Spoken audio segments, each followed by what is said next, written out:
Psychopath volume, yeah. Oh, look, we have a. Oh, hey, we're live. We have a combat in the chat. Someone rolling for initiative. Combat. Yeah. Look at that. JWM, what's going on? We don't want you guys fighting. He's initiating combat. All right, well, if somebody takes him up on it, you might get a surprise round. It's true. It's better hope you guys got good passive perception. Am I right? Yeah. Get the bucket out. It's time to die. Nice. Yep. Oh my God, guys! I'm so excited about D&D tonight. You don't even know. I know. Huh? Wait, you're excited about D&D, Emery? I don't believe you. Yeah, I know. It's crazy. This world is crazy. I mean, you guys maybe have noticed that we are not in the same room together. What is up with that? What's up with that? Brad is like sitting in this like board game store, what it looks like. Dion's in like a cabin in the woods with Christmas presents, and where is it snowing? Like, where are you where it's snowing? Certainly not snowing here. I have to go to the North Pole to see my boo thing, Miss Claus, right quick, you know. And Jason, where are you? You look like you're in a medical facility. I'm in a medical facility deep beneath the ground. We're working on the Zeta strain of the coronavirus. I'm not supposed to talk about it, so just okay. Don't tell nobody. We won't stream this live. And you're at the helm of a spaceship, is that correct, Emery? Yeah, yeah. My cockpit lights, the purple button is the one that I use to go faster. And then Aaron, you're back at Aaron's casa. In space. Space casa. Do we, I don't think blurps are off. They're not?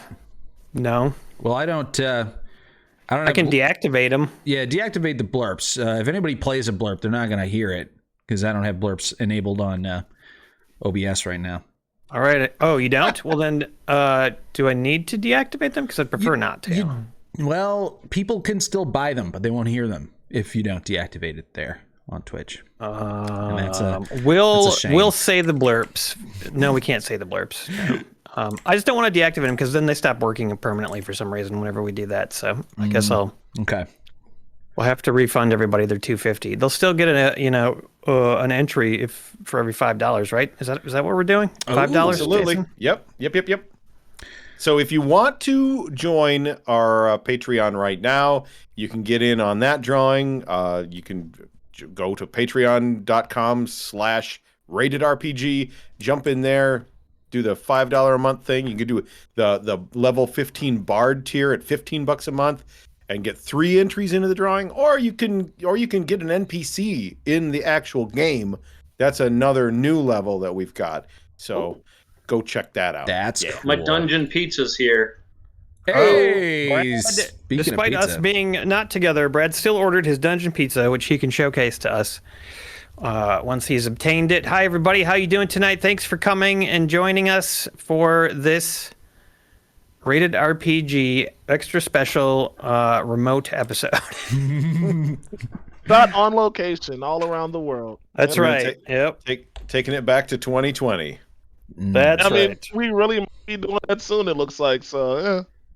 Why not? Beer and Board Games we will be in person together for Beer and Board Games tomorrow, but Rated RPG it wasn't there was a variety of reasons to do it remotely, so yeah. And most of us are not having dungeon pizza, but Brad, being the insane crazy man he is, got himself his very own dungeon pizza. Yes, I did. And it's pretty normal, actually. All right. Well, are you gonna share it with us? Or? Yeah.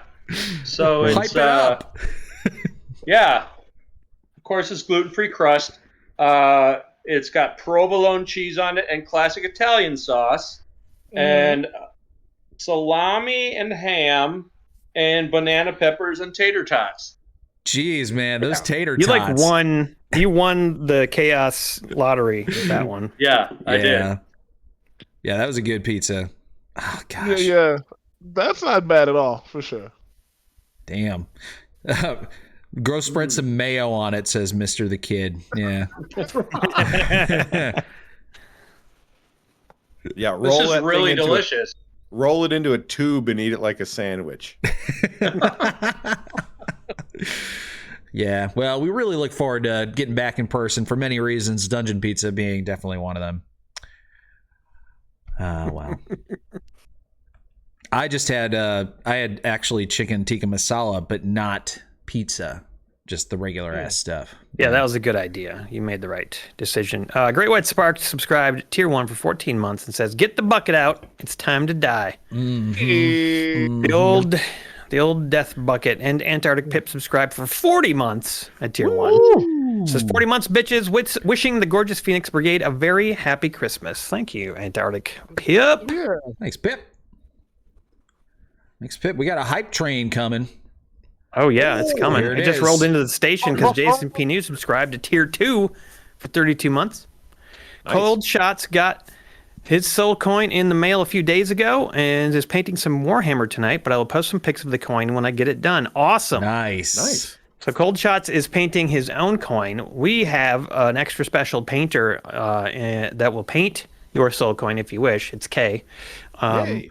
So, yeah, anybody, you can win a soul coin tonight if you're a patron or through what people are doing in chat right now, which is they're renewing or like doing, bits. It's basically bits, right? Or were we doing it otherwise, Jason? I forget. We did it so that anything that you do that has that expenditure, right? Like gifting tier 1 subs, right? Yeah. Bits or gifting subs. That's how it works. Yeah. That'll be how it works. No blurps tonight. We don't have blurps going. The blurps thing is still there, but don't do it because you won't hear your blurp. So Yeah. No blurps. we're too paranoid. I'm too paranoid to unhook blurps from our channel, even like ever, because we've done that in the past and then they like stop working. So Yeah. All right. Any other orders of business here that we got to go over before we start playing the game?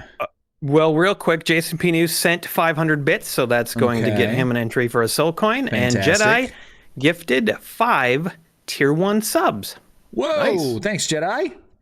Thank you, And Jedi. Aaron, Yes? you're going to Yes. keep track. You're going to keep track of the Twitch stuff. I've got the Patreon stuff here, right?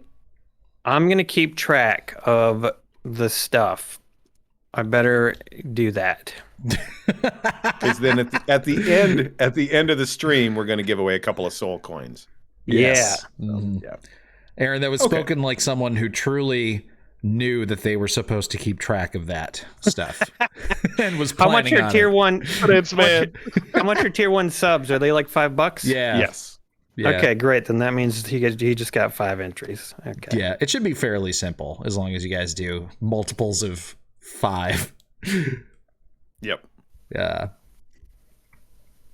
All right. Got it. Nailed it. Hard. Blake Miller asks, hey, Aaron, what are your strongest shots available tonight? Jesus. Well, always punching, but I don't think I'd be a very good role player if I drank that. So, whiskey. I've got whiskey, and that's 50%. Oh, damn. That much of that left. That's pretty strong. Oh, yeah? Yeah. I got some whiskey too, but I think Blake was specifically asking for you, Aaron, so be prepared. Oh boy. Oh boy. Make him pay. Oh, my gosh. I got the last of my twisted pickle. Nice. Oh, yeah, we got a little whisk in the crib. That's about it. Let's see. Have you been drinking that twisted pickle like for fun? Every once in a while. Wow. Like like if I'm having if I drank some tomato juice or something, I might drink it along with it or something like that. Interesting. Yeah, that might be good in a Boilermaker. Mm-hmm. Jason P. News sent 5 more gift subs. Right now, Jason's got a great chance to win a soul coin. Thank you, Jason. Yes, Got you thanks, down. Jason. I got you down. And it looks like Squidlips just sent in 600 bits. Holy shit, we're on our way to level 4. Yeah. Have barely even started the show, and we're already almost to level 4. Crazy. Oh, mama.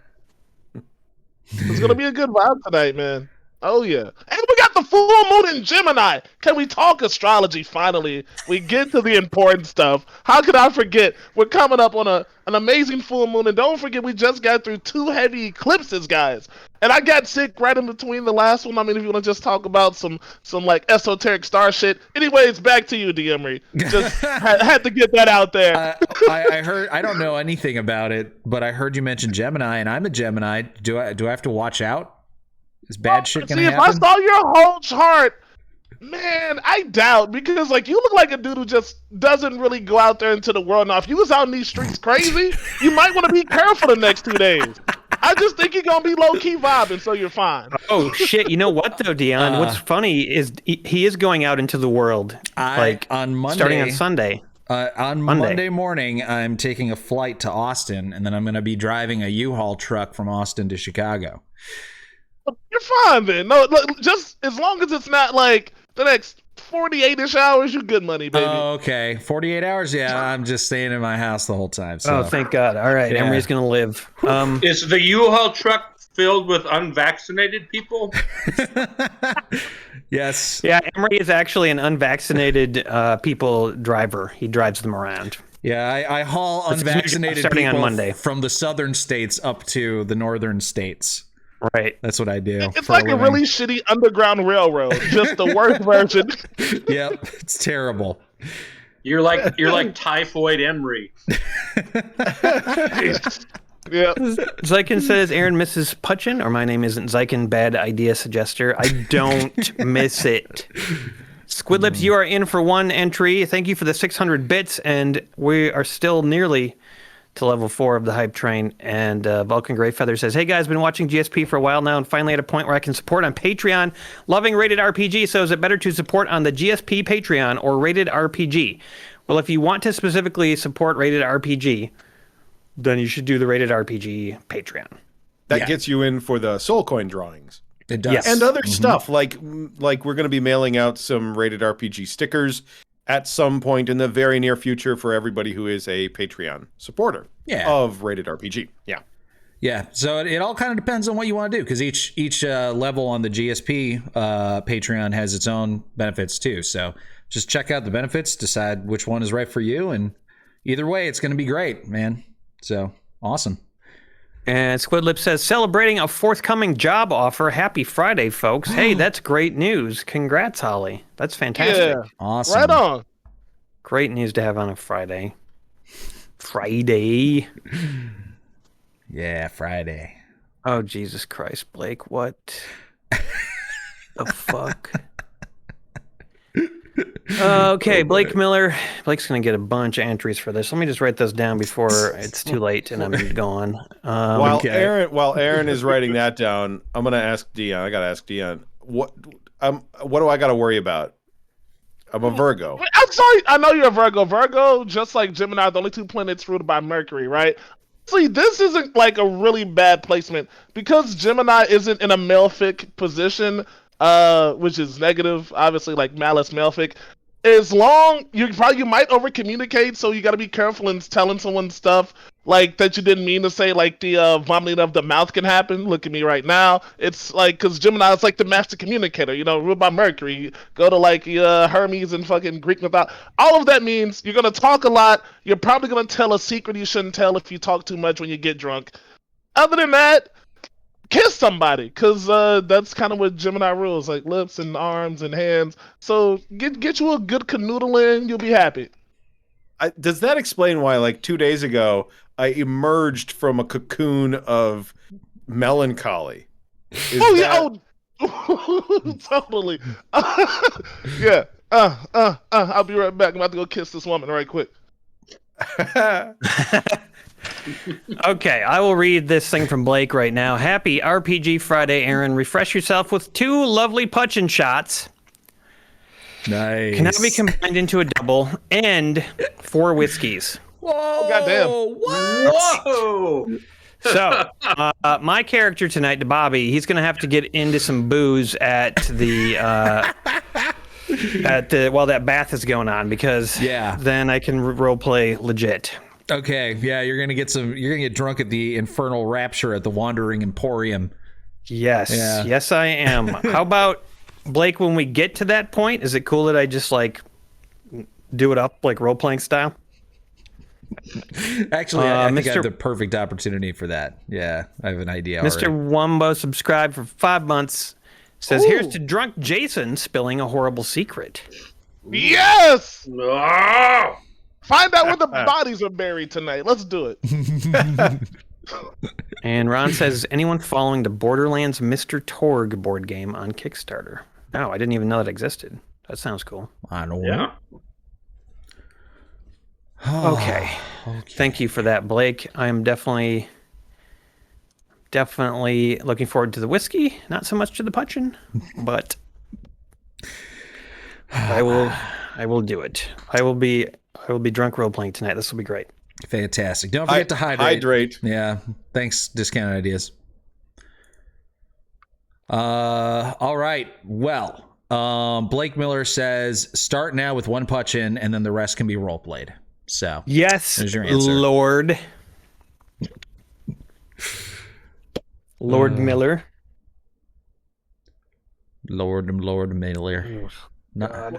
Just tell by the smell of it, fucking poison raisins. All right, cheers. Poison raisins. Raisins. Oh, yes. God, I forgot about. Oof. Oh. Yeah, that's booze. Oh.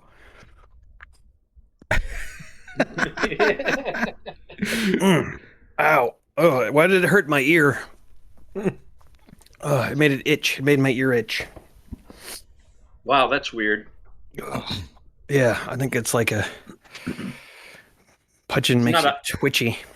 It's not a hypoallergenic whiskey. No, what? I don't think most booze is hypoallergenic. I think it's mostly allergenic. Mm-hmm. Yeah, our bodies are just allergic to it, obviously. By the way, that might be the best pizza I've had in ages.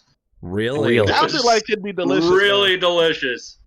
I like the provolone cheese on it. Huh.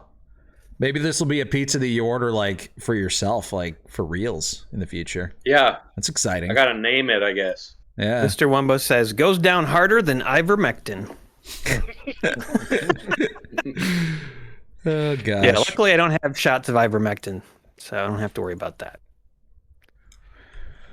Okay, it's time for adventure. Yes. Emery, you should recap for all of us, including Dion, who was only partially here in T-Rex form for most of the stream, so he won't remember most of what happened. Yeah. Okay.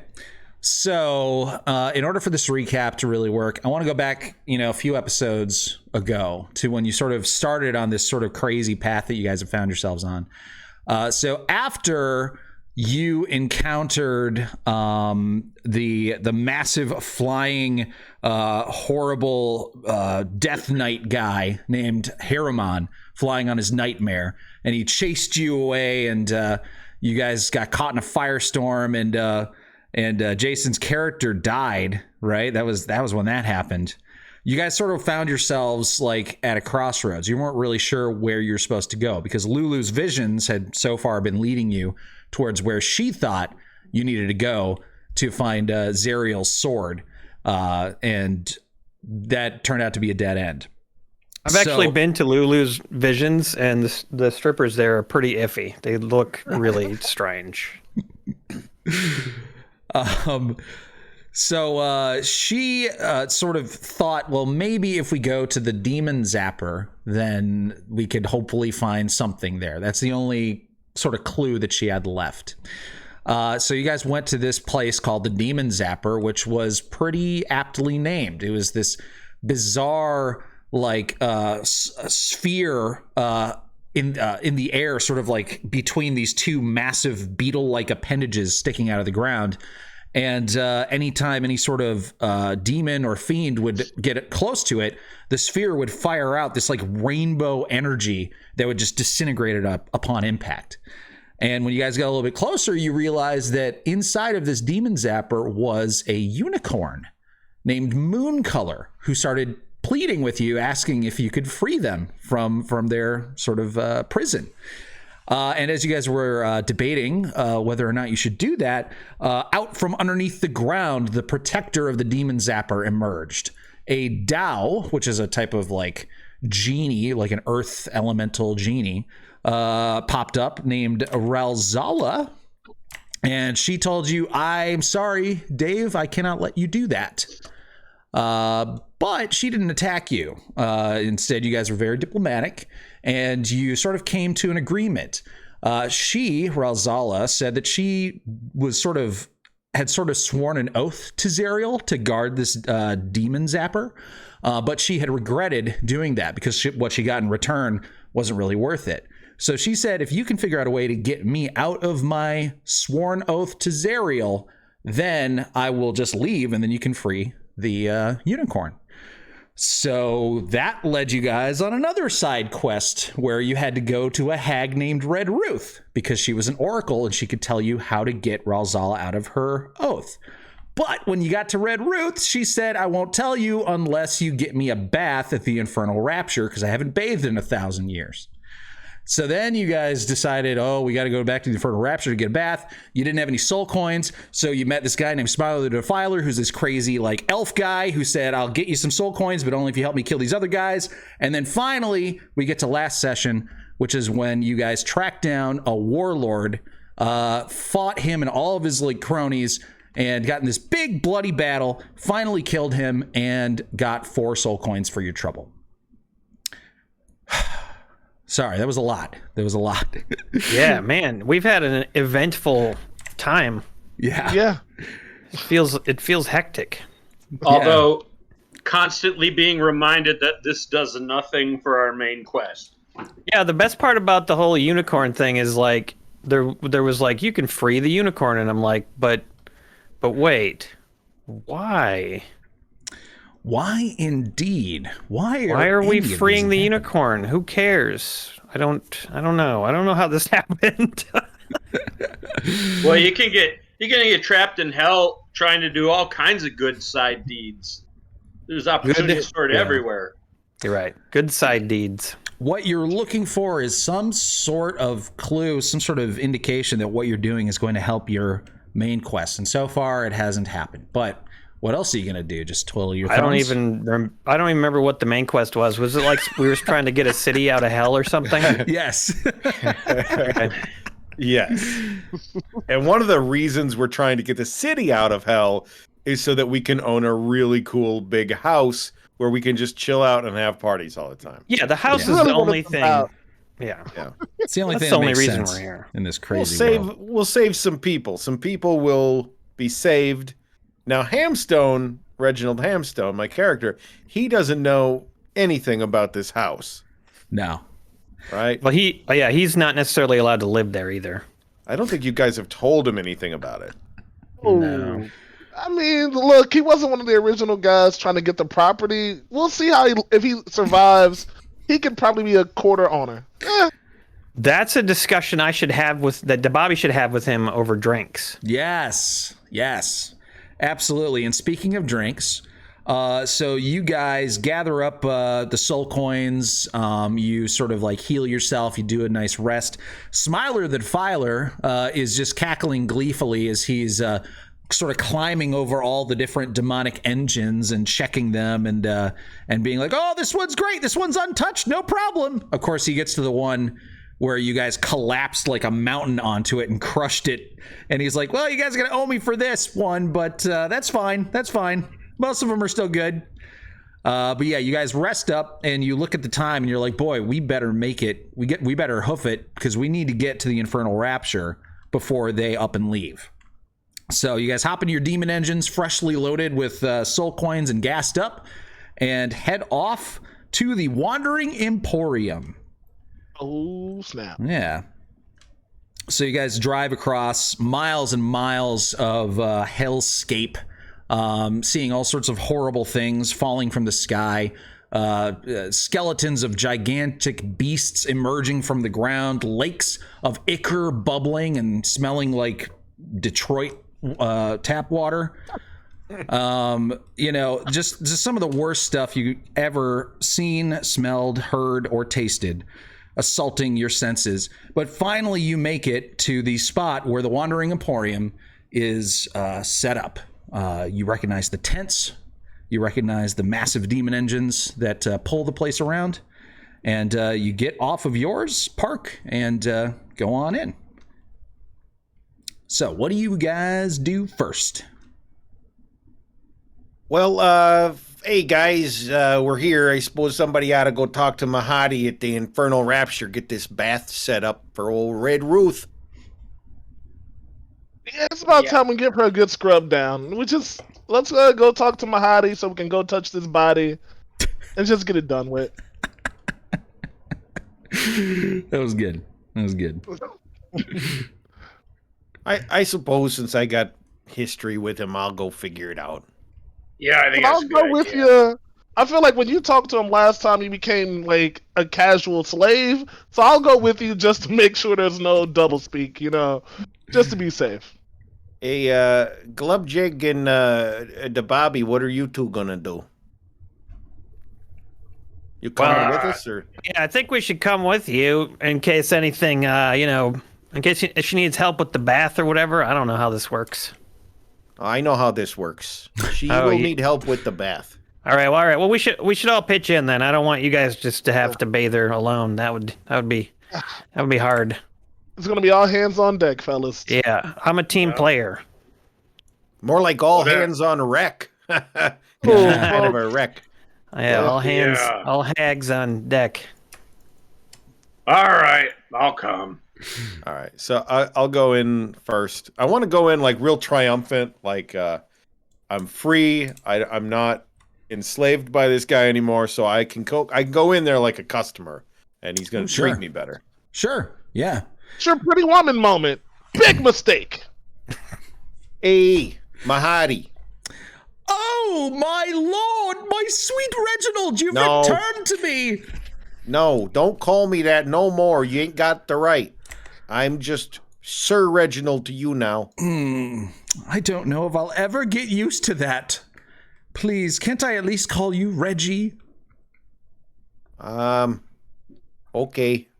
Reggie. My sweet Reggie, what brings you back to Infernal Rapture? Would you like to partake in another feast? Oh, you know what? We do got some soul coins. No, Hamstone. No. Goddamn soul coin down right now. Okay, look. We got a friend, and she's real dirty. She needs a bath. Okay, all right. Well, we do offer many bathing services. Starting price at 1 soul coin, but, if you'd like that's the one we want. We want the 1 soul coin. And we'll do the scrubbing, so you don't gotta upcharge nothing. Oh, are you sure? Yeah. Because we have all sorts of different. Have you ever wanted to bathe with Charlize Theron? Because I can do that for you. Just 1 more soul coin. Wait, is it Charlize Theron from Monster? Because no. Is there a soap called Charlize Theron? I've never heard of that. We just want the basic. No undercarriage flush or wax or anything like that. I'll be flushing the undercarriage. Don't you worry about that, Mahadi. I got. All right. Well, where is the lucky young lady? Oh, she's coming. She'll be here in 2 shakes. 2 shakes. Yes. I'm gonna go outside and go see if I can see her. All right, so yeah, you walk outside and you look around. Go ahead and make a perception roll for me.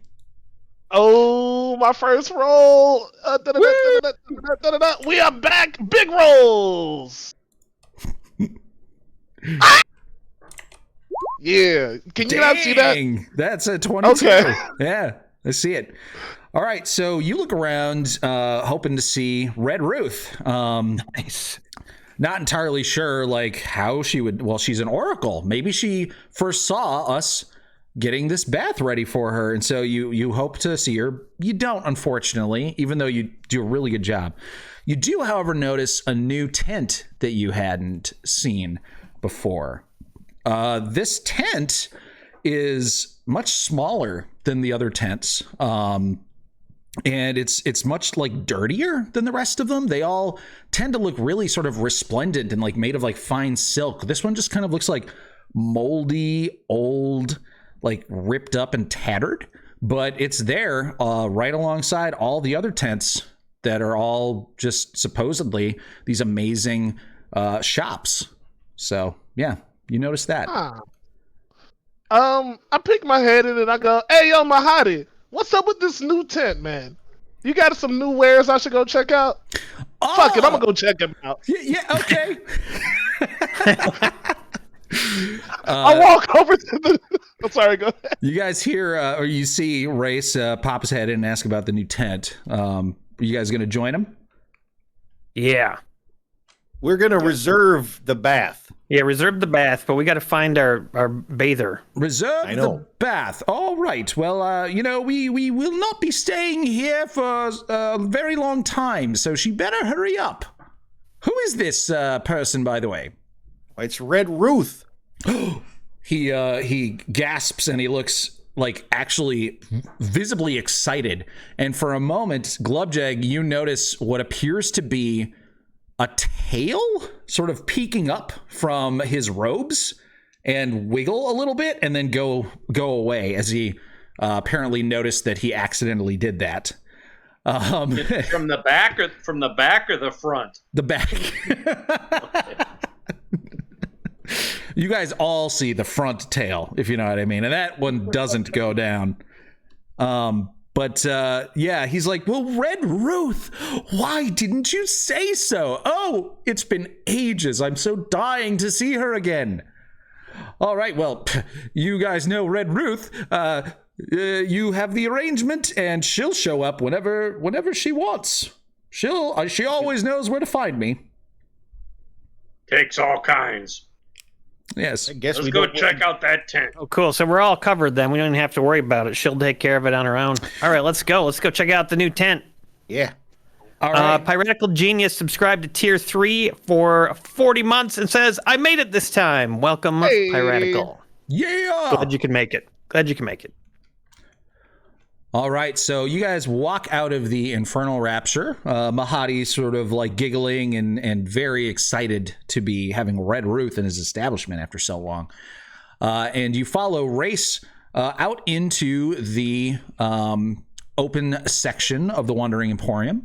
You walk past some familiar tents, including the barber tent, whom none of you can recall ever going into or dealing with, even Mr. Reginald Hamstone, who had been here for months, years?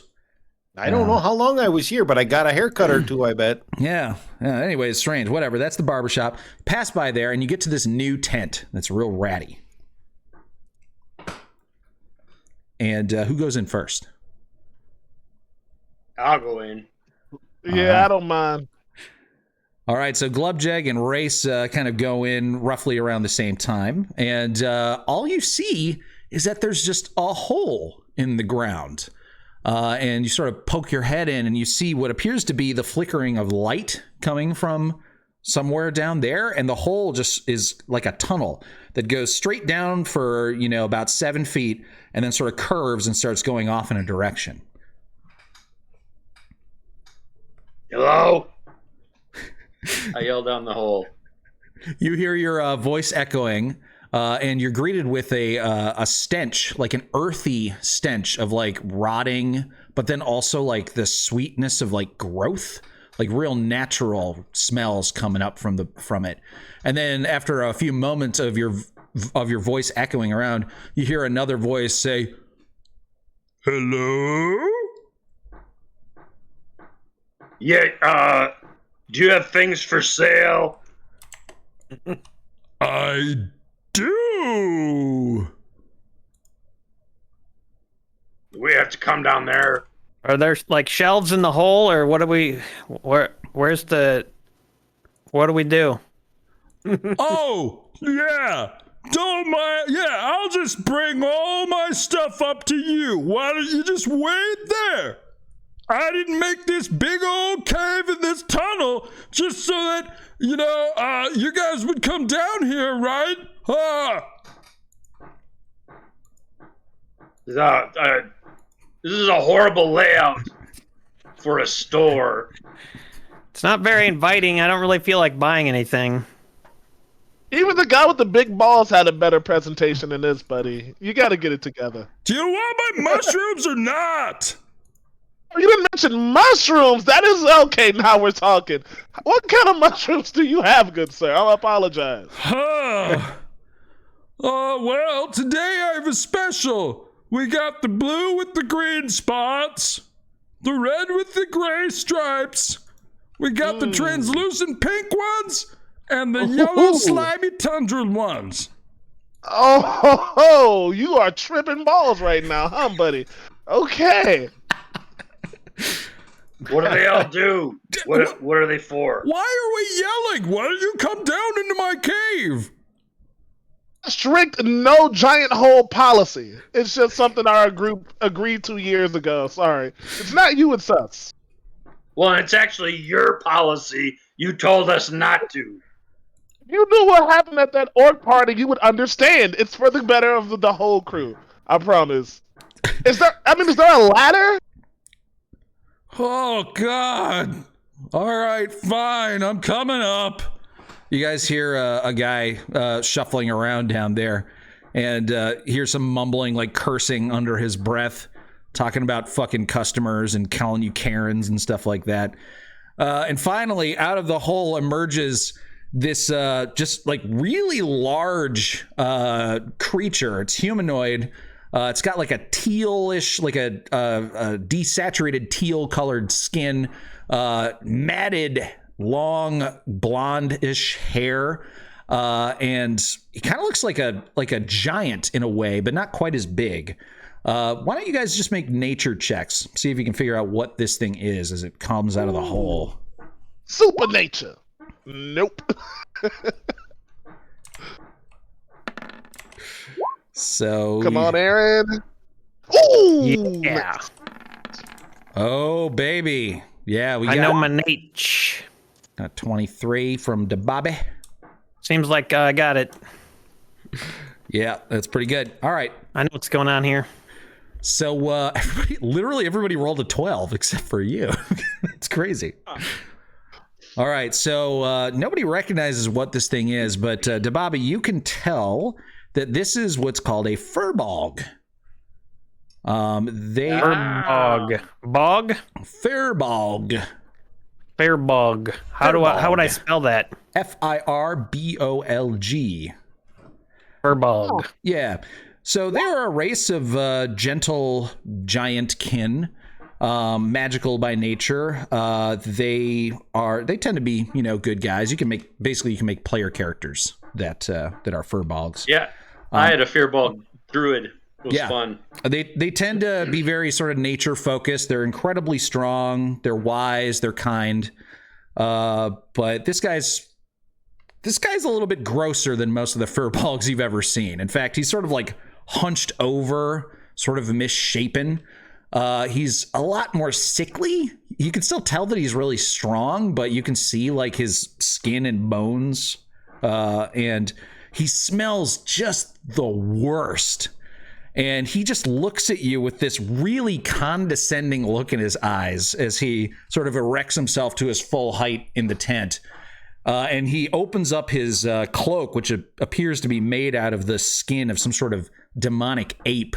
And you see that from the inside of the cloak are just these mushrooms just dangling. And he's like, all right, I finally made it up here. What do you guys want? We want to know what do all these things do? I see that you're a furbolg. Oh, look at the eyes on this one. Yeah, okay, well, here. He pulls off a blue mushroom with green spots. and holds it up to you, and you can smell it, and it smells like apple cider. And he says, "Ooh, I like the smell of that one. This one will make you big, but you won't be able to do any fancy magics. 100 interesting. gold. Okay. Oh, he's selling stuff for gold. Hey. Yeah. What else would I sell stuff for, fatty? Hey, there's no need for that kind of name calling. He ignores you and pulls off another mushroom. This one red with gray stripes. He holds it up to Reginald's face, and it smells like spicy, like chili peppers. This one hurts a little bit when you eat it, but it'll make you a lot tougher. 25 gold. I'll take it. Okay. Hold on a second. I got to see if I got the gold. We can't let him finish up here. What's the pink one do? The translucent one. That one looks cool. Ooh, this one's special. I only have one.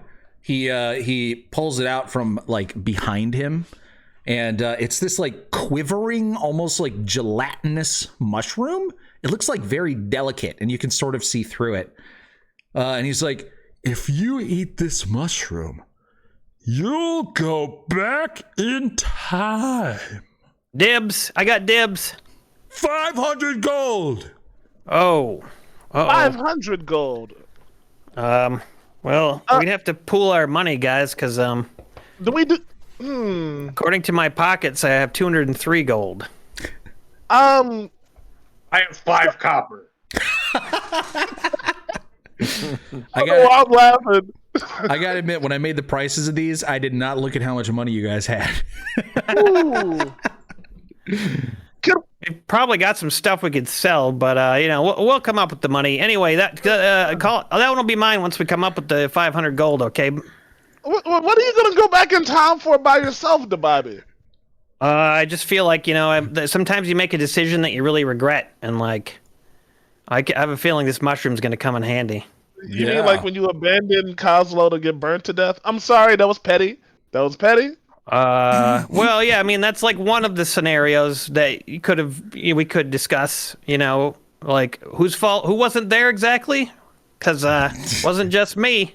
Well, listen, I was a bird. Birds don't keep track of humans. That's the old I was a law. bird excuse. I've heard that one before.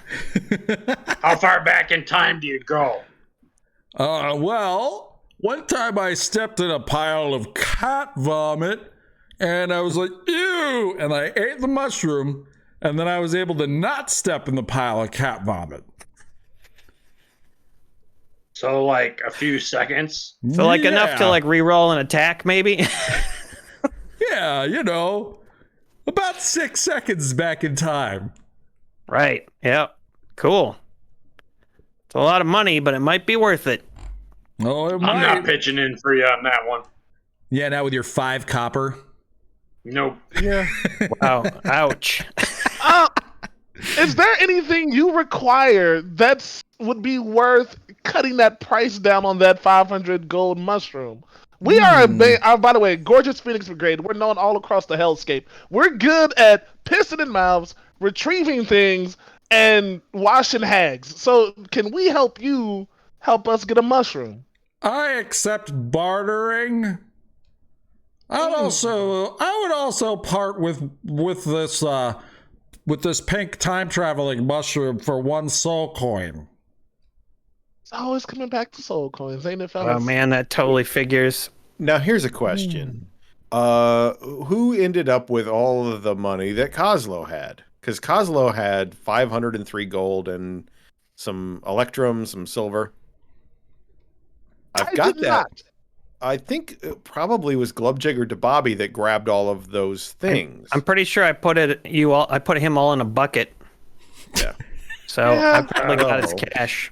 So I'm just gonna type this in the Roll20 chat journal thing. Okay. So that you guys can see 503 gold. I just assumed you had like Weekend at Bernie Coslow and just kind of had him with some sunglasses, like crispified, like sitting on the back of the motorcycle or in the back seat of the demon engine somewhere. All right, so I think you gave me a bunch to buy something. I don't remember what. Was it to get a thing for Hamstone so we could get your weapon? I feel like we bought another weapon to give him back his glaive, maybe? I might be tripping. I haven't did a mushroom yet, but I might be tripping. Well, I think he had more. Kozlo had more money than that at one point. While he was still alive, yeah, he had more money than that. But that's all he had left when he died. So whether you guys transposed that somewhere else and then spent some of it, I don't know. Hamstone is going to give over the 25 gold that he had because that's about all he had. Okay. What's the fourth mushroom do? Oh, I thought you'd never ask. Oh, this one's great. So you eat it, and then you just kind of disappear. And then you come back, and then you disappear. And then it's really good if you need to get out of a sticky situation. Like dinner with the in-laws, am I right, guys? Hey, yeah. That sounds like something Glubjag might like. 100 gold. Dinner with the in-laws? Yeah. I've never been married. How about dinner with the outlaws? Yeah. That was pretty much my whole military campaign. So, what is your name, good sir, Fullerbig? well, thank you for asking. It's Ren Laughlin. What? Ren Laughlin. Okay. We don't use any waffles. Sorry, buddy. What did you say your name is?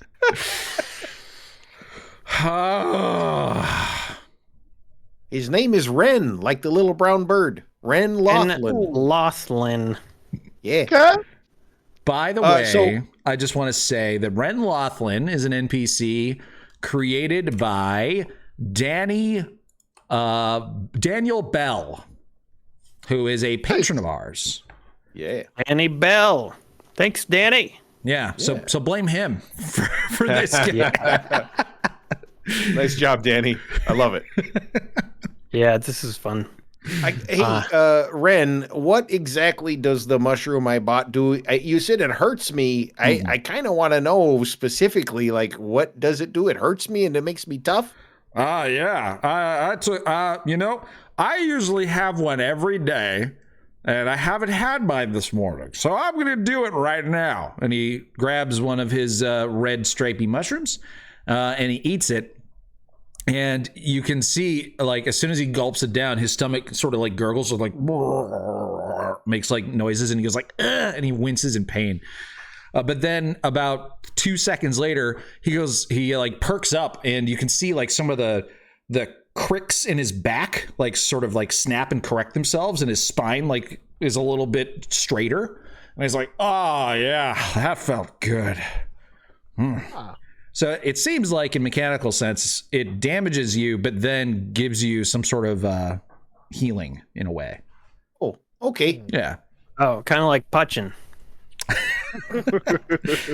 Exactly. Oh, hey, you. And he points over at Bobby. Yeah. I got a special treat for you on the house.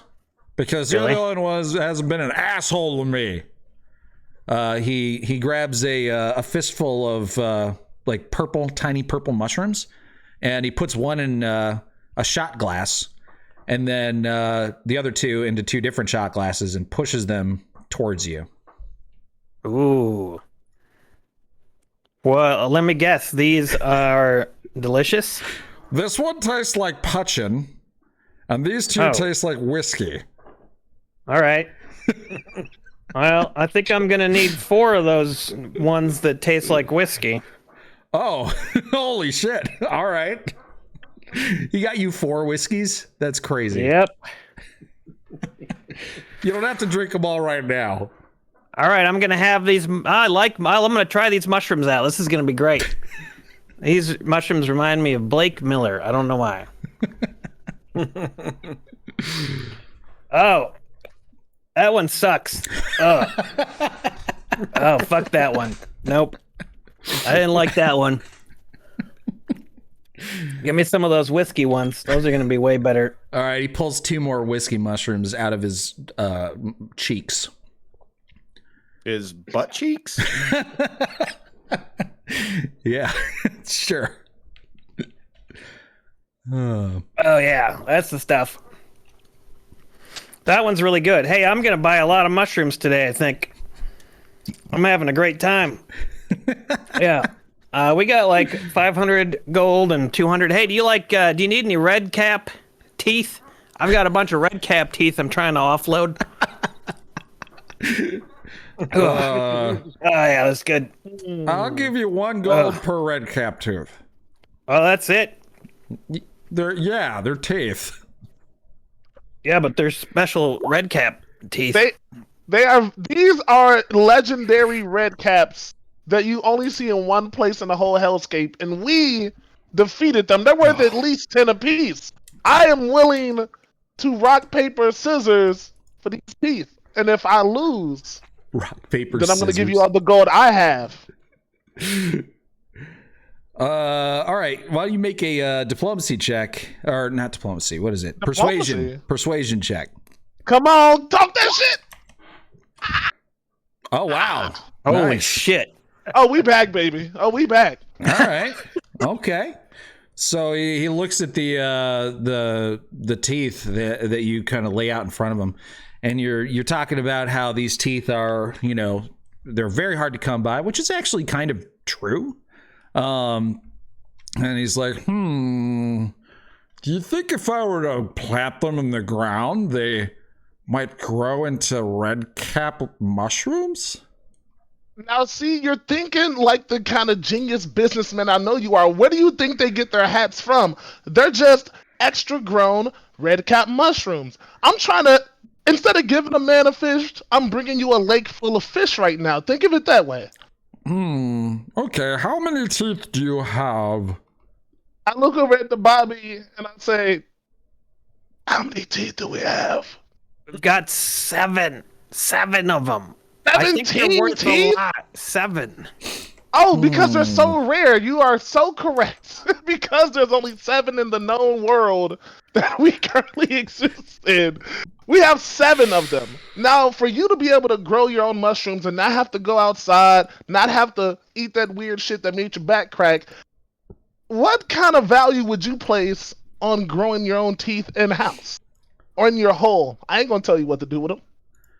Well, I think I could part with either a blue-green mushroom or a slimy yellow mushroom for your teeth. Ooh. When you say that mushroom makes us grow big, how big are we talking? Because I already got, like, T-Rex capabilities. He looks at Hamstone, and it was like, if he ate it, he would be bigger than me. Oh. Not by much, but, he'd be bigger. Huh.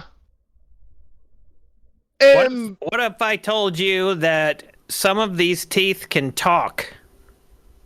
Oh, then I would make them more valuable to you? Red cap teeth that talk? Oops, sorry, you guys disappeared for a second. I would have you roll a bluff check. Well, no, they actually are going to talk. I run outside the tent and I infuse one of the teeth to say, "I'm a tooth, bitch." All right. And then I run back in and hand him the tooth. He looks at it and he's like, "Okay, what does it do?" You just got to touch it and it'll speak. Okay, he pokes it. "I'm a tooth, bitch." Oh, all right. This is a really good question because we're gonna potentially set a precedent here. But I get the feeling that in the artificer thing, it says it has something that covers this exact scenario. I'm pretty sure. Yeah, it says you can infuse teeth to say "I'm a tooth bitch" right there. What? And another mushroom. Okay.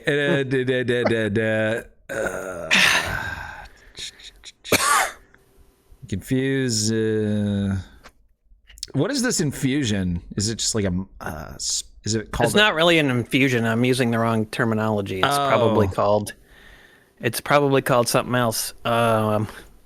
No, I think it is. I think it is an infusion. I'm just trying to figure out which kind. Yeah, I think it's an infusion. Basically, it can make stuff speak. Basically, a lot of the times when you have things like this, it'll say like people can tell that it's obviously magic that's doing it. You know what I mean? And then like basically so that people can't rip people off using cantrips and such. So he'll look at it and he'll be like, "Yeah, did you cast a spell on this thing? I'm not an idiot, you know. I can cast my own spells." And that's... I just wanted to make sure that you were as smart as I think you are. Yep, you passed the test. Congratulations. All right. Do you need any beans? No, ooh, yes. Speaking of planting stuff in the ground that grows into stuff, you might like these. Are they magic beans? The Of course most they're magic beans. They have no bad downsides. Every time you plant one, it's always a good side effect. We know specifically from practice. Actually, I'm if not you... giving any of my beans up. You Excuse say me? that, big fella. I'm sorry, big I don't fella. want any of these damn mushrooms. You do. But you I never can do even half use the those. stuff I can do half the stuff that they do already. You never even use the beans, bro. I've been saving them. We've already died twice. What are you saving them for? You're gonna save them until we're all dead. What good is that gonna do us? And Shit. what are you and what are you eating, Glubjay? Did you find a rat on the floor or something? Yep. Oh, don't eat these mushrooms. They'll make you very... Oh, boy. Wow. I'm going to have another one. So, Glubjay, do you not want then to trade the magic beans? Hey, we've got this shield. It's a great shield. And I think it'd be perfect to trade for mushrooms. Hey guys, we need to have a team huddle because we're about to break up over mushrooms and beans, and that's unnecessary. All right. I'm fine with giving up. Hey, Shield. Yes. Cheers. Cheers. Oh, okay. That's enough mushrooms for me, hopefully. What about... Listen up, Shield. You know I've had a good time together, but it's time for you to join up with someone that's a little bit... Wait. The Bobby. Hold on. What? Now. Bubba. Yeah, I thought you just said we should give him the shield. No. Listen, the big man is a little tense right now. He's just worried about beans, but I can calm him down. We can't get rid of that shield. It talks to you, right? Yeah, it casts like firewall and stuff, and it saved us like several times, probably like 5 or 6 times. Also, Let's those trade it for beans, some mushrooms. maybe. What? No. Okay. Ooh. All right, Fur Blog. I have an idea. My name's I have an idea. Oh, you know what I meant, my brother? High five. I jump up and tap your tummy. Now listen. Think I have a way for everyone to leave this situation happy. Okay. Now, we were going to start with teeth, right? And you were going to do one mushroom for another, but we still are trying to get the time mushroom, correct? Yes. Yeah, we need that pink one, and then some of those, the ones that make you really, that hurt you but are cool. Well, I mean, when you say hurt, all right. Would you trade 2 teeth plus 300 gold for the time one, and then use the rest to get another one of the other mushrooms? I think that's fair for everybody. No, that's ridiculous. This time mushroom is very ridiculous. valuable. Only because you ate the other ones for cat vomit, you misused your own product. That's not our fault. It was a really big cat. How big are we talking? Really big. And it ate some really nasty shit. Oh, man. Look, Lothliner, we got 700 gold and some other stuff. What do you give us? Well, I mean, I'll give you the time traveling mushroom for 500 of it. I'll give you 2 of the 100 gold mushrooms for 200 of it.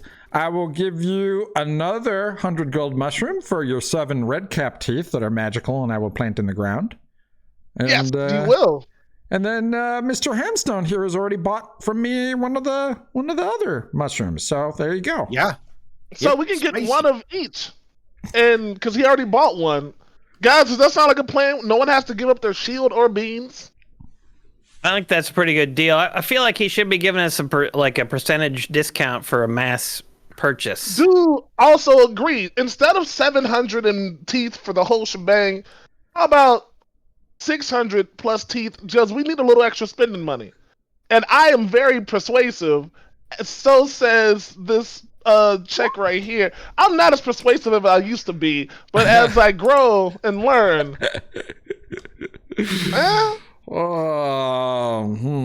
he considers he's like 650 and all the teeth. All the teeth? You know what? You got a goddamn deal, Ren Fair. Shakes his hand. All right, got a deal. Yeah, that was a good deal. Finally, we can get rid of these red bag teeth. I don't want these anymore. Yes, clear out all your inventory. Yeah, it's spring cleaning time here at Gorgeous Phoenix Brigade. Everything must go. Yep, everything must go. So who gets each mushroom? Because I'll put. There was one that made you like kind of do a plane walker move, right? There was one that made you big. One that made you hurt. Sure. This was a complete waste of time. I'm leaving. Goodbye. Fine. Good riddance to our the poorest member of our group. He's just mad because he can't afford mushrooms. Look, we're about to break up like the Beatles did in Elvenwood. Come on, guys. We can stay together. Yeah. It's Reginald Hamstone. He's the one holding us all together. He's the one who came up with all of our songs. He's our Ringo Starr. He's our Hamstone star. Yeah, yes. Ringo Hamstone. That's me, Ringo. You call me Ringo Hamstone. But my real name's Richard Starkey. Oh. Meat cuts for the meat nuts. So I have you guys down for 1 translucent pink. And whoever wants to take that, write that down on your character sheet right now. That's the time traveling one. Okay. That goes to the Bobby. Yeah, wants it. Okay. Then we were going to get 1 blue with green spots. Did somebody actually want that? Which one was that? Was that the big one? That's the one that makes you big, yeah. But you can't cast spells. Give it to our big fella. I'll carry it for him, but I'll give it to him. He stormed off. He's salty. He'll get over it. He's got PTSD. So I'll take that one. Okay. Reginald has his red mushroom. And then you also got a yellow mushroom as well. And then didn't you also want a 3rd 100 gold mushroom? Pretty sure that's what it was. Yeah, the ones that do that help with that straighten your spine. Those ones were only 25 gold each. Oh, okay. Yeah. So the blue one's big. The yellow one is the plain walker one, and then the other ones were cheaper. So yeah, which one did you buy, Reginald? I bought one of the spicy ones that straighten your spine. Oh, sorry. Okay. Yep. Okay. Great. So what mushrooms do I have right now? Help. You have a translucent pink time traveling mushroom. That's it? Then it looks like Race has a blue beginning mushroom. And then Race, are you also taking the yellow mushroom that makes you wink in and out of existence? Yes, I will take that one. And then since we spent $650, I guess we took an extra 2 of the ones that make you back hurt, whatever thing. All right, so no, you would get 4 of those because those are 25 gold each, and you basically bought an extra 100 gold worth of shrooms. So 4 more red mushrooms. 4 more red, thank you. All right, I'll take 2 of those red mushrooms. Mr. Wumbo said, I like how they finalized the deal after bargaining for 20 minutes, and then after the deal was finished, nobody knows what anyone bought. Yeah. I blame the retailer who sold us these items. He made it very confusing. He applied me with booze and then told me to buy things. Hey, and no offense to the person who created this NPC. I think it's hilarious. Glub Jake just was like, "What is this? This is stupid." Bye. Yeah. It totally worked in this whole story. All right. Well, you guys get your mushrooms, and Mr. Ren Lothlin disappears back into his creepy hole. Yeah, he's probably gonna die down there. It's gonna collapse in on him and stuff. See you later, Ren. Doesn't look stable. You better be careful. Put up put up some 2x4s. Some balance beams or something. Buddy, you about to suffocate, big fella. Fuck off. Yeah, okay. Good one. Thanks for those teeth. That's the kind of place I like to buy from, where they tell you to fuck off when you're leaving. That's what I like. You feel like we're at home. We need to go bathe a hag still.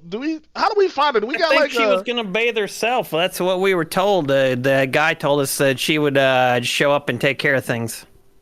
Yeah. Ooh, do we still have to do it? Because can we sell Icar to that one dude for stones? Coins? Do we have Icar? Do we? Icar, I thought we did. We do have Icar. Well, we do have some. I just dipped my arrows into some of it, but I think there's more left over. Didn't we get some off of what's his name? The guy we killed with Smiler? The Lord or whatever? Oh, yeah. Bitter Breath? Yeah. Did you guys write down anything on your character sheets? We did. Well, we literally ended when he died. Okay. Yeah. Well, I'm just going to pull up his little page here and see what it says about his loot. All I have is Demon Goose Egg. You still have your goose egg? Yeah. All right. Me too. Nice. You guys haven't rolled any natural ones? I mean, Ever. if I had No. not one day in my life, and don't you assume I have? Okay. So Great White Spark says we bought 3 bottles, and I dipped 5 arrows into one of them. Okay. So yeah. Thank you for doing Dungeons and Dragons inventory for us. Yeah, seriously, thank you, Great White. Jesus. Inventory management is hard. It's a skill. That's why those of us who have that skill should celebrate We it. need Great White Spark Rotary. Yeah. All right. So you guys have. So that means that you have 2 more flasks left, I believe, because it was 5 arrows per flask. That's what it sounds like. So you have 2 more flasks, and then you guys did loot 2d6 more from Bitter Breath. So who wants to roll that? Oh, 2D6s? 2d6. I got this. I got this. Here we go. All right. I kind of had it. 6 more All right. Demonikers. That's not bad. I'm way more interested in those than those mushrooms. Yo, hey, I run up to my big fella and I say, listen, take this blue mushroom off my hands. If we ever need you to get large, you don't use as much magic as we do. Please take it. I know you don't care. And I bend on one knee and I say, my captain, what's happening? All right, I'll take it. All right, bam. Lubjag, you're king of the hot takes. All right. And I'm king of the hotcakes. Oh. That's why you're so fat. Yeah. Oh shit, he just said that as it was caving in on top of him. And it still stings. I mean, even though he met his doom, I still am a portly gentleman. Well, listen, but you make it look good, baby. Never let someone try to fat shame you. That's why they call you Stone. You're not a big man. Come here, give me a hug, buddy. Oh, jeez, you're drunk, DeBobby. Yeah. Can you help? Bobby be inebriated. Can you support me a little bit? Where are we going? I hold him up. We're gonna go. I don't know. Where are we going, guys? We're going to sell some Icar for more soul coins, correct? Yep. Yeah. Let's go. Let's go talk to the hobgoblin who runs the Icar joint. What's his name again? Patang. Wasn't it Rufus the blacksmith? Rufus Xavier Sarsaparilla. Yeah, Rufus Xavier Sarsaparilla. Wow. So you guys wander around shouting nonsense and looking for the hobgoblin who sells ichor. You finally come across Zeneth's larva farm, where the bitter old hobgoblin is sitting there trying to sell larva, and you walk up to him and be like, "Give me ichor, goblin man!" And he looks at you annoyed and says, "Ichor's down the other way at Ichor's Away." And oh right, yeah. Reading's interesting because if you do it, you know stuff, huh? And you go to that tent where Eliac, the human mage who has undergone horrible transformations thanks to Demon Ichor. Balls are so big. Gigantic balls. That's where you find him, and he looks completely different. His balls, you no longer can feel the gravity of their mass. His Can eyes. we still feel his balls? You could, yeah. You would have to just reach down in there. Probably ask permission first. But I don't ask permission. But his ears are still gone, so he doesn't hear you come in. So you can grab his balls if you want. Do you want to do that, Dabami? Yeah, and I want to whisper in his ear. I got some ichor for you, baby. Okay, he doesn't have ears. They grew wings and flew away a while ago. So you grab I just give him some special vibrations then in his head. He screams, "Ah!" and turns around, and you see his eyes on stalks sort of like wobbling around in your face. And he's like, "Oh my God, you guys are back! Did you see that I reduced the size of my massive balls?" I did. I noticed that when I grabbed them. They were like, I could get my hand around them this time. Yeah. I'm lucky they didn't fly away like my ears did. Hey, Dababi, I would like to keep some of this ichor. How much would you like to keep? I don't know, maybe another 2 flasks. I mean, fair enough. We have 9 total. Well, let's see how much we even get for it. Yo, my boy, Isekai, what we're trying to trade some ichor for some soul coins. Are you interested? He sort of like squints his eyes at you as you're talking, and partway through you remember, oh, I need to do like hand gestures and stuff, and so he eventually picks up on what you're trying to say, and he's like, I'll buy your ichor. Oh, that looks like some good quality ichor. 25 gold per flask. What about soul coins? I thought you were gonna give us soul coins for this. I can't pull out a soul coin because if I hold him, I'll die. But if I'm like, the Bobby, show him a soul coin and then show him the ichor, maybe he'll figure it out. Soul coin ichor. Yeah, he kind of like stares at you and is like, oh no, I don't deal with soul coins. No, sir. That stuff's bad juju. Oh, right, because Eliath, he does the ichor with the money, and then the hobgoblin, Zeneth does the soul coins for the larvae. Mm-hmm, mm-hmm. Yeah. Now I'm remembering. These merchants are far too complex. Well, you did drink like 5 mushrooms. We just need like a one-stop shop. Why do we have to go to all these different places? I wish there was some sort of online website. No, what do you mean by online? Like ropes? Like on a rope. Like a rope that we could walk on that has everything we need. Like a jungle foresty area. Maybe the Amazon. I dig it. Yeah. Exactly. That's what I'm talking about. This is too complicated.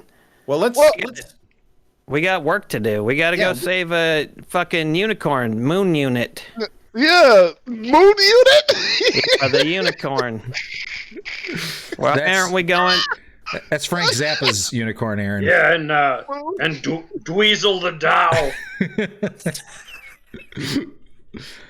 I can tell by your heated discussion that you're arguing about how many demon ichors you want to sell to me. I'll take them all. 4. We want to sell 4. Oh, okay. Hey, for 25. Well, he can't. Time out. 25 gold each. 25 gold each, Glubjag. You weren't willing to give up one bean we haven't used since we lost Clem, and you're thinking of selling Ica, which is a lot harder to find, for 25 gold? That's crazy, big fella. I think we could get at least 75 gold on the dollar. But it's not harder to find. We found one magic bag of beans inside of a rotting corpse in a sarcophagus that was filled with liquid just because I decided to rip his heart open. There's demon ichor all over the place down here. Yeah, can't you tell that these beans, finding these dang beans is Glubjig's magnum opus over here? You're right. I'm so sorry, I don't know why we're Glubjig. haggling amongst ourselves. We're not trying to sell anything to each other. Right. Well, we should get more money for him. Fine. You're right. I look back at him and I shake my head at the 2-5. No. And then in my most persuasive look ever, I look like Tiny Tim asking for more grub. No, I think that was that little nigga, the other one. Anyways, I say 7, and then I point to a bottle of Ichor, and I look up like a puppy who just lost his best friend. Like, come on, baby, I need it. Surely he gets a check of some sort. Oliver Twist, thank you, Great White. Yes, Oliver Twist check. I was just about to say that.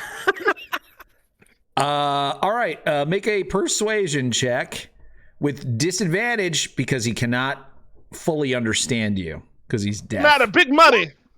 Oh, it did 13? matter. It mattered so much. He kind of looks at you and he's like, yeah, I'll buy 7, sure. 25 gold each. I think I got enough lying around. And he sort of like shuffles over to his desk and pulls out this big sack of money. And he starts counting out the gold pieces one at a time. 1, 2. Hey, Hamstone, 3. do we know? Are most of the shops here selling things by gold 5. or soul coins? I think that's where I'm getting mistaken. I flee the tent. 6. We're really learning the local economy. I'm just gonna walk out while he's counting. I'm going. I'm good. oh, okay. I'm gonna throw one of the flasks of Ichor at him. Oh. All right. Oh shit! All right. Well, I'm glad I left. I still have that pink mushroom, right? You do. Oh my god. We might need it. We might need to use it now. Can I jump in front of it and block it? Jesus! Oh Jesus! Please do. So I don't want to start some shit. I no. So you can't do that to him. I jump. But if we start beef with Juan, it's not like these guys are friends. Make an initiative roll for Glubjag and Hamstone. All right. While you're doing that, I'm just going to tell you that Bag of Rocks sent 250 bits. The least I can do is share some bits for all the years of laughs. Bag of Rocks has been a long-time fan of Blame Society and beer and board games, and you guys are amazingly funny. Never fail to make me laugh. Welcome, Bag of Rocks. I'm glad you're here. Thank you for joining us. Yes, Bag of Rocks. All right. He definitely gets the jump on me. Yeah, so Hamstone, you see Glubjag starting to get pissed off, and he grabs violently with the intent to throw. But you're faster, so what do you do? I try to, if I can't knock the vial out of his hand, I'm gonna jump in front of it so that it hits me instead of the guy. Okay. Let me roll. Oh boy. All right. Oh boy. I would say, preventing him from throwing it maybe would be like a grapple check. Okay. So that'd be athletics opposed by either athletics or acrobatics from Glubjag. All right, let's do it. Somehow this is your fault, Blake Miller. I know it. Oh boy. What? Oh, Ooh. Good rolls by Jason. All right, yeah, Jason. So Hamstone not only gets the jump on Glubjeg, but he manages to grab his wrist. Yeah, he shuts him the fuck down. Yeah. I know you're angry. You have a plus 15 on athletics? No, it's plus 6. No, he rolled a 15, but he has a plus 6. Oh, okay. I grab his wrist. Glubjig, I know you're angry. You're so dang angry today. You yelled at that flirbog, and you're throwing ichor. You can't do this. This is not good. I'm just bored. Like, the guy won't understand what we're saying, so I just thought I'd spice it up. He puts ichor on himself all the time. Yeah, but if you do it without his permission, he might kill us all.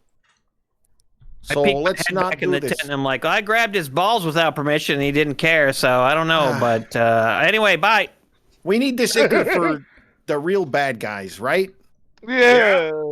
So let's just get the heck out of here. Okay. All right, on to the next tent, boys. All right, so you guys leave the tent while he's still counting. He's like 38, 39. And you guys just walk away. Little knowing the incredible debacle that he just avoided. Yes. The totally oblivious to it. nightmare that would have been created. Oh boy. Madness. Pure madness. Guys, this place brings the worst out of me. Me too, man. I turn into a goddamn carpet salesman when we get in here, apparently. I don't know what's wrong with me today. Yeah, I'm ready to kick some ass. Let's get out of here, guys. Let's go find some shit to beat up. I want to wash a hag, save a unicorn, and get my nice beachfront property. That's all I came for. That's all any of us wants, really. Yeah, that's all any of us wants. I want to know why nobody remembers going into the barbershop. You been there? I don't know. Let's go to the barbershop. There's a barber shop? Yeah. Fuck it. I need a haircut. I need All a right, trim. let's go in there. I'm starting to get shaggy around the outside. Okay. All right, so you guys wander off towards the barber shop tent. And you walk into it, and it's a really nice tent. It's labeled Bernie the Barber. Burney. Bernie. Bernie. Yeah. And you walk in and you see that Bernie appears to be a cheerful, well-kept Kalashite woman. Kalashite is a type of human. I honestly don't recall exactly what culture that is. Right up my alley. Yeah, Kalashite. But we'll look it up if that matters. Anyways, it's like calamine lotion that doesn't work very well. All right, that was funny enough. I'll give you inspiration, Aaron. Yay! Oh, yes, sir. Good work. Nice. And she's like, "Hello, my name is Bernie. What can I get you, young men, today?" How much do you charge for a cut and a shave? A cut and a shave? She like looks over at you and she's like, "Well, for you, Reginald, of course, it's on the house. I don't really know these other guys too well. Can you maybe tell me a little bit about them?"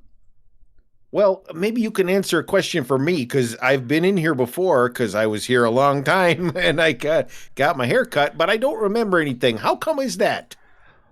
Oh, well, Is that? Perhaps you've been eating way too many of those whiskey mushrooms. Oh, man, those things are so good. Here. Speaking of that, I still got one in my pocket here. I'm gonna have that right now. For some reason, I'm gonna say, DeBobby, you're the one rambling nonsense and screwing everything up. Don't blame me. A shot of your strongest bad mushrooms. Enjoy, from Blake Miller. Yeah, these mushrooms are. They're pretty good. All right, sorry, didn't mean to interrupt much. She like looks at DeBobby and is like, "Yeah, that one's Probably not going to remember much after this either. But I'll tidy you all up, make you look better than you've ever looked down here in hell for only 1 gold apiece. Just 1 gold, guys. Now that's affordable. Oh, wow. We're going to get makeovers? Let's make it take 13 minutes just for 1 haircut, though. That's our modus operandi. All right, here's my gold. Give me the works. Okay. She sits you down on a chair, and there's a little mirror in front of you, and she's like, "All right, everybody else, sit down in the little waiting section of the tent. There's plenty of reading materials. There's even a little dog that runs out and is like happy and like panting, and you can play with it while she cuts DeBobby's hair." What kind of dog is that? That's a hairy terrier. Classic breed. And Bernie begins to cut your hair, and while she's doing so, she just keeps talking. She tells you all sorts of stories. They seem a little bit ridiculous, but they're like really heroic and positive. She tells you a story of a knight who once killed a troll using only a toothpick. She tells you this story that she heard once of this child who was attacked by his own mother, but was able to calm her down. And turns out that she had a needle in her paw because she was actually a lion the whole time. Classic twist ending. But yeah, basically you get done with the haircut and you feel pretty good. You don't feel like she's kind of like a shitty person, like literally everyone else that you've met down here. Hey, this was really great. Do you have any snacks? Oh, I'm so sorry. I don't really have anything to eat. Unfortunately, the only place to get food around here is the Infernal Rapture, and I really wouldn't recommend going there. Yeah, why do you say that? Oh, yeah. Why is it not good? Hey, DeBobby, remember me? Yeah. How I was enslaved there for a long time because I had too many foods. Oh, right. That's that place. Okay, I don't know. That's right. I don't know where. He's been chugging mushroom drool for the last a lot of half mushrooms. An hour. Yeah. Well, who's next? I have 4 copper, so I'm just gonna wait here and watch and figure out why everyone doesn't remember going in here. I'll fund you the money if you want to get a haircut. He's all covered in it. Oh, that's so nice of you. What do you want? Glubjag, do you want a haircut? Sure. Okay. All right, so she begins cutting Glubjag's hair, and she cuts more than just your top hair. She trims like your armpit hair and your elbow hair and your kneecap hair, because you have a lot of hair. You're a bugbear. I do. And but this time she doesn't really tell as many stories. In fact, she's like, "So I've been talking a lot, boys, but what brings you down here to Avernus?" Hey, hell shit. Well, we're here to rescue a city that's been sucked down here by evil. Yeah. Yeah, I heard about that. That's really awful. It's really awful. So, yeah, what were you going to do about it? Were you hoping to, like, rule it or, kill everyone that lives there? No, we just want to live in this house. Yeah, if you just saw the interior, what they've done to it is amazing. I'm thinking we're gonna go with like more of an open floor plan, have like a really nice kitchen. You know, my boy Glubjag loves to cook. When he's not murdering, he's cooking. We're all about the real estate in this situation. It really, really is. Plus we have to bury our friends Clem and Coslow. Both heroes in their own right. And we gotta rescue a unicorn. You know how it is. I mean, listen, when you've been, that's true. There's a little more piss left in us. We got to get a Dow out of its contract. Okay, wow. So it sounds like you guys are wandering around here really just trying to do good stuff, huh? That's pretty interesting. Good is relative. Well, freeing a unicorn, that's undoubtedly good. isn't it? Oh, I mean, Miss Bernie, I feel like you asked us a lot of questions. Miss Bernie, I just want to know, you are a beautiful, wise, calcite woman. Can you tell me, when was the last time you found love, girl?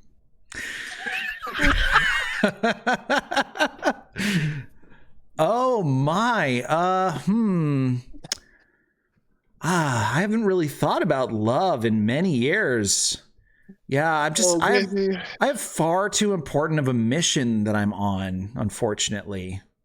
Well, Yeah. what more important of a mission is there than love? Well, at the end of the day, you can cut all the hair in the world, but who cut the cords to your heart? That's what I want to know.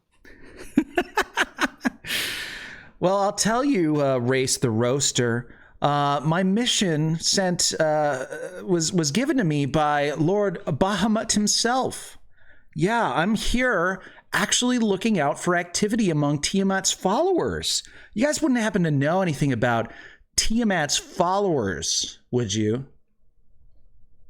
I don't, because I just joined these guys, not too long ago, but I'm sure they remember something about Tiamat's followers that they definitely encountered outside of a bathhouse. Nope, I don't remember anything about Tiamat's followers. Oh, well. What? Let me tell you about Tiamat's followers. So there was this time we did Tiamat and his followers a big favor. We were inside of this bathhouse, nothing too slimy. We went down and we found Tiamat's magical item that has a name that I will remember any moment now. But when we found this item, we gave it back to Tiamat. It was like a crown, if I remember. Ain't that right, Glubjag? Yeah, that sounds familiar. Sound familiar because that is correct. And oh my.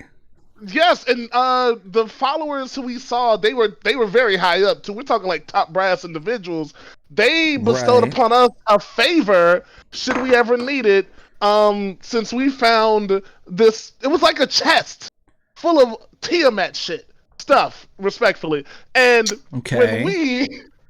when we brought it to them, they gave us a favor. Could you possibly, since you're down here, help us with said favor? Oh, I don't know. I could possibly help you with things, but you see, if you were promised a favor by Tiamat's followers, that is not what I am. I'm quite literally the opposite of that. In fact, if you're working with them, that's no good. Well, when I say Tiamat's followers, I mean that in the royal we sense, because I'm in follower in the sense that when I breathe, you breathe. I'm not a Tiamat follower. You feel me? Right. None of my people are Tiamat followers. We are the Gorgeous Phoenix Brigade. You feel me? So what I'm trying to say is, we don't rock with them. They kind of robbed us, low key, high key. They robbed you. Interesting. Yeah. Okay. So you found some treasure belonging to Tiamat, including a crown. Yeah.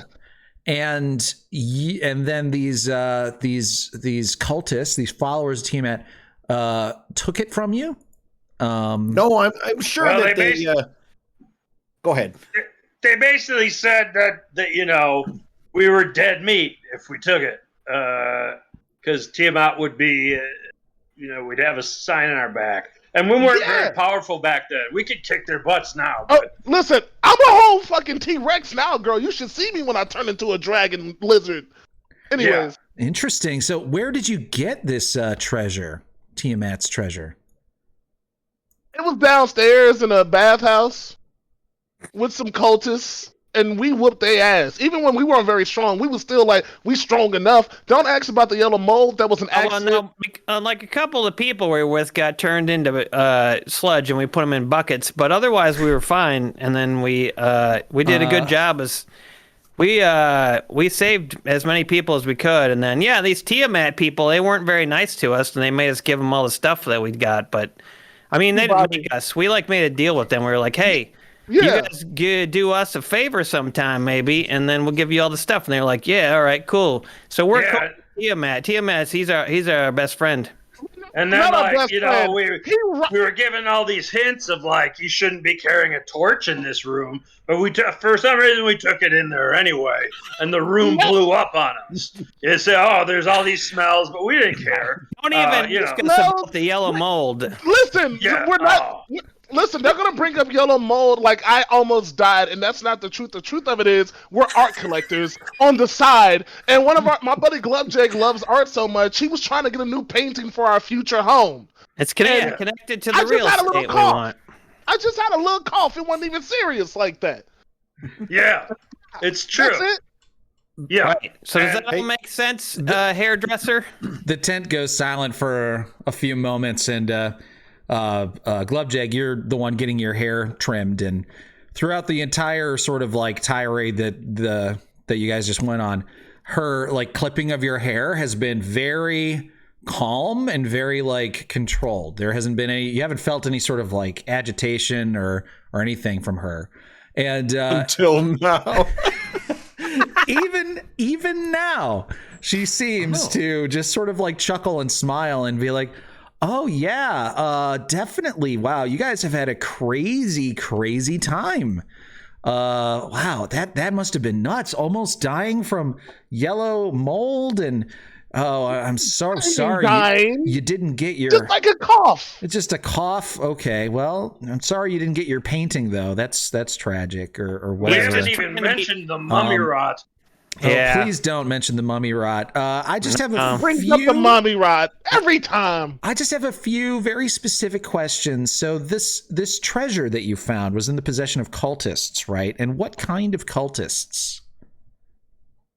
Ooh, so many kinds, really, when you think about it. Do you guys just not remember the details? I remember the details. I can help, but Hamstone wasn't there. Costlo is dead. Well, there was worship of the three gods down there. Oh, right. Okay.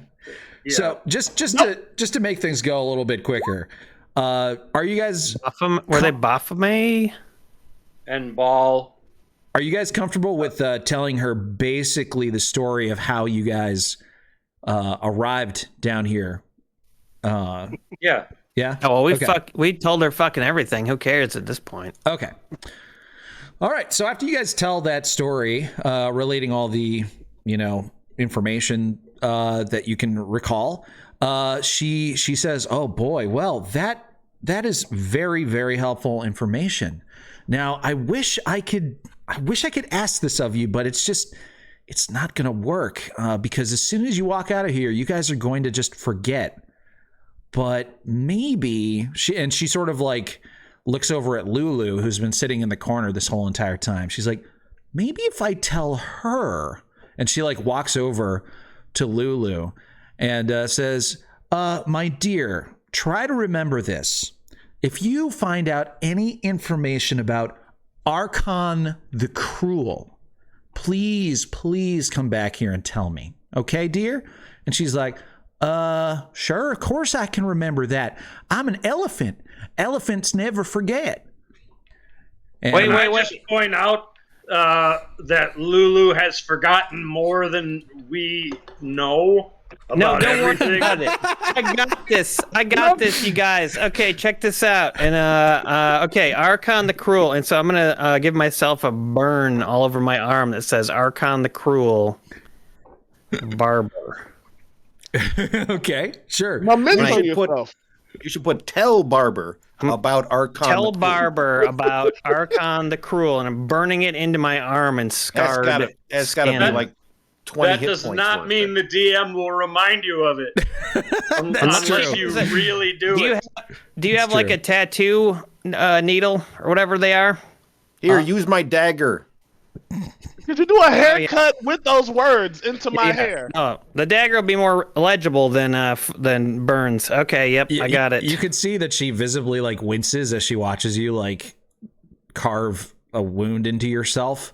She seems I can't feel a thing. I've had so many mushrooms. But yeah, you carve Archon the Cruel Barber into your arm. I cannot wait. Take any damage? I can't wait for Emery to have to tell you what you carved into your arm. And so yeah, you end up finishing up. You get your haircuts. You tell some more stories. And is there anything else you guys want to ask of her before you guys head out? Why are you a barber? How did you get trapped here? Trapped here? No, I'm not trapped here. I was sent here. Didn't I say this? Oh, perhaps you forgot already. Bahamut, the great good dragon god. Yeah, he sent me. Yeah. I got a question. Yes. It's been a long time since I hugged a pretty lady. Can I have a hug? Of course you can, Reggie. Come here, you. Put your hand on my shoulder. I just want to sing while he hugs her. Make it. She gives you a nice big hug. What I do. And she kisses you on the cheek. Oh, geez. Oh, yeah. Yeah, he typically only hugs his glaive. I have a question. Yes? Why do we forget everything when we walk out of here? Because I will it so. Why? Well, I mean, I just told you that I'm secretly sent by Bahamut to infiltrate the first layer of hell, looking for information on Tiamat and her cult.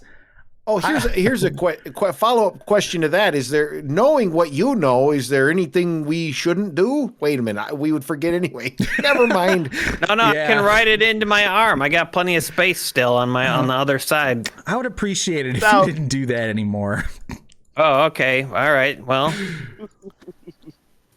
All right. Well, good luck, boys. Good luck getting your city and getting your beachfront property and getting that art for your mansion, all that good stuff. I honestly, truly wish you the best.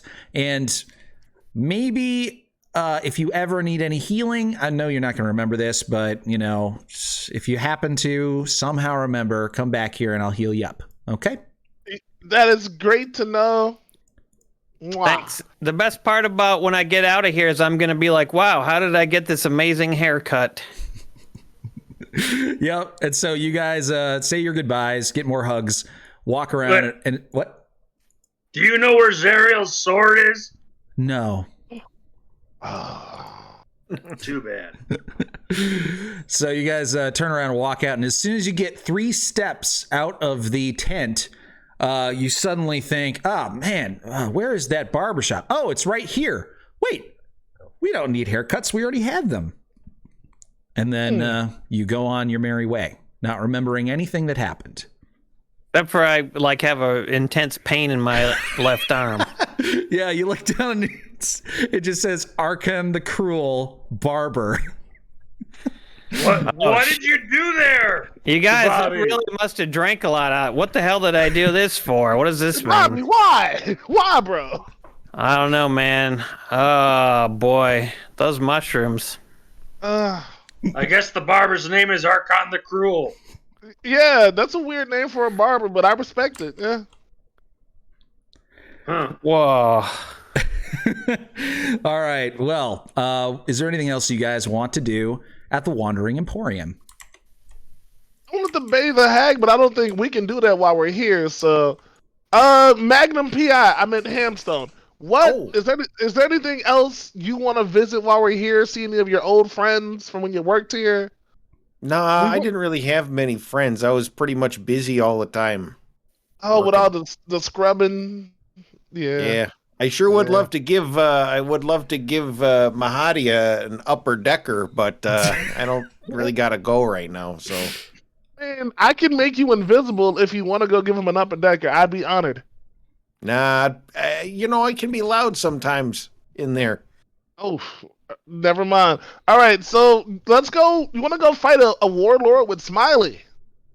Anybody? Yeah, sure. I'm up for that.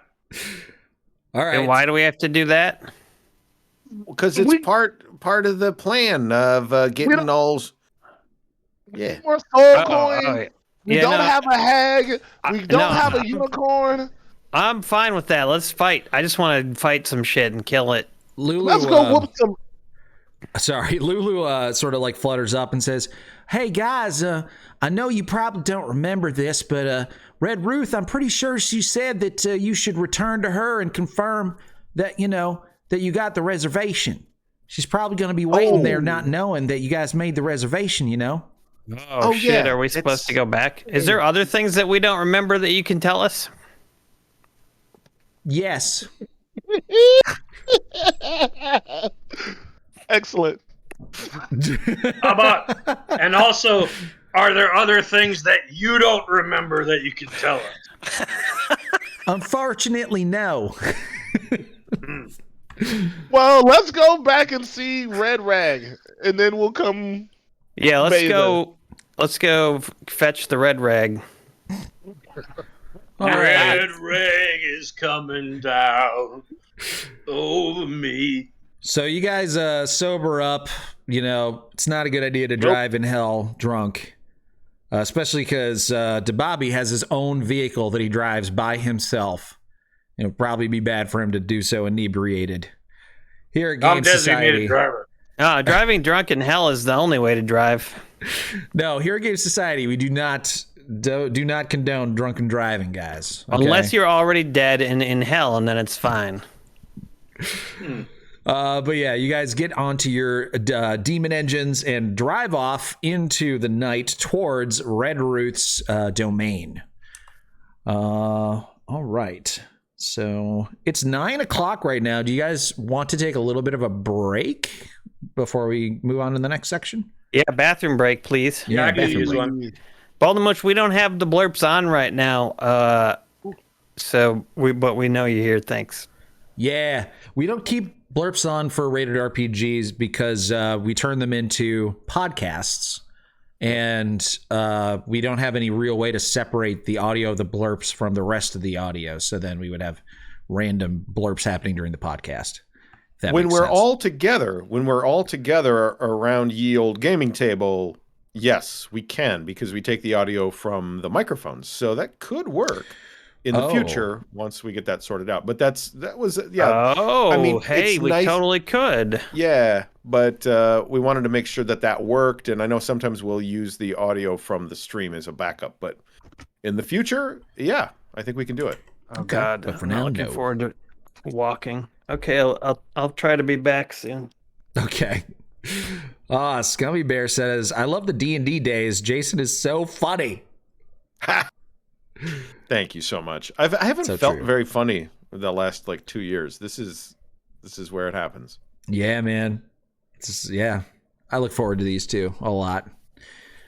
And we do have a great community. Scummy Bear also said we have the best community ever. It is so nice. It's like hanging out with friends all the time. Yeah. I don't get to do it as often as I'd like.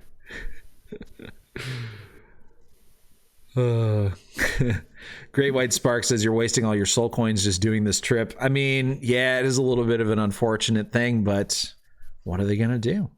Guess they're just going to have fun. You got to have fun when you're in hell.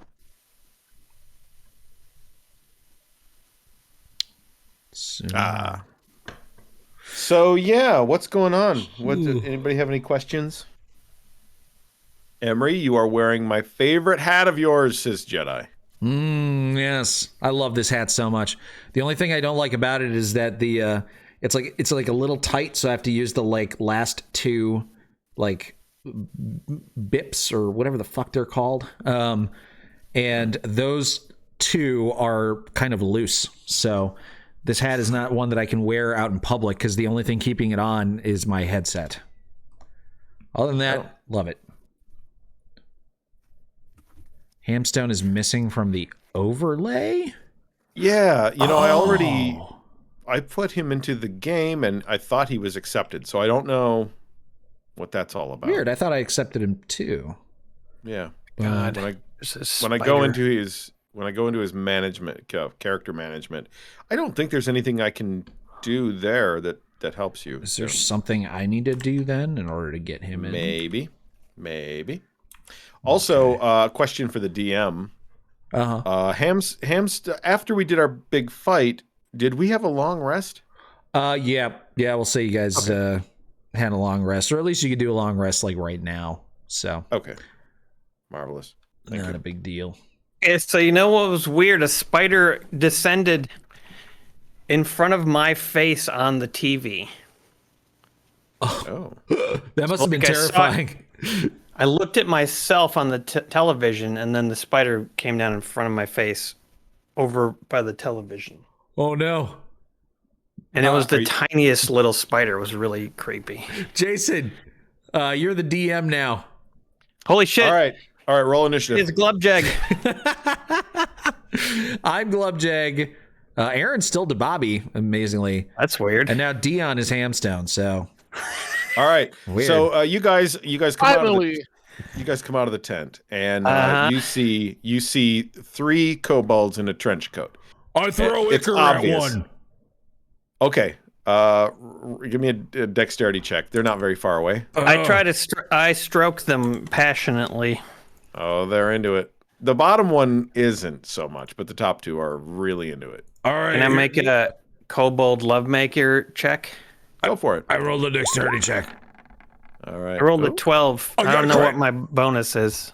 All right. Just as DeBobby starts to lean in to kiss the kobolds, the top 2 kobolds, you throw the Icar at them, Glubjag. Yes. And it hits the middle kobold in the chest.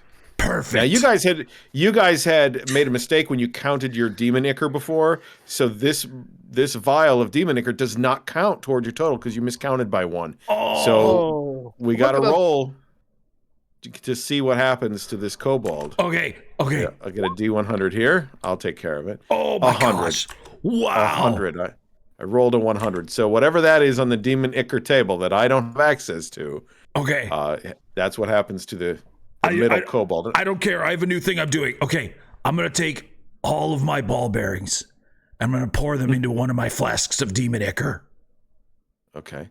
And then I'm going to pour There's a lot of ball bearings. Yeah. Well, I'm going to pour out all the ball bearings now, the demon Icar covered ball bearings, onto the ground. Okay. What? You do it. There's no roll necessary. It's very easy. And then I'm going to Take your hide. time. All right. Give me a hide stealth check. Give me the hide check. Where's the hide check? I'm going to start stuffing demon Icar ball bearings up my slice. All right. Well, Wait, what is your slice? before you could get to your slice, when you go to hide, Glubjag, you do that thing like John Belushi does in Animal House where he's like runs and then he like stops. Yeah. He doesn't know where to go. Yeah. And when you're doing that, you get really close to that tent where the Furbolg Ren has been working. And you slip and you end up falling into the tent and then down the hole.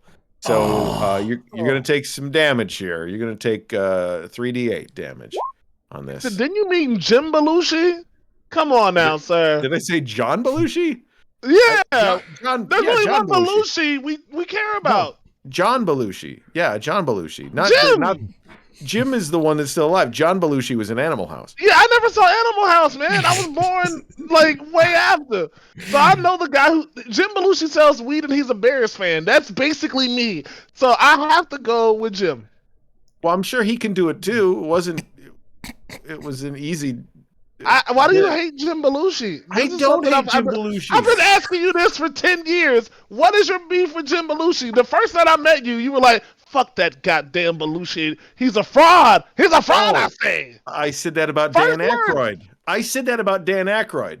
Why, you don't like his Skull Tequila? That's totally a ripoff? When I was in radio, he was supposed to come on my fucking show and do an interview about his skull, secret mystery crystal skull tequila or whatever.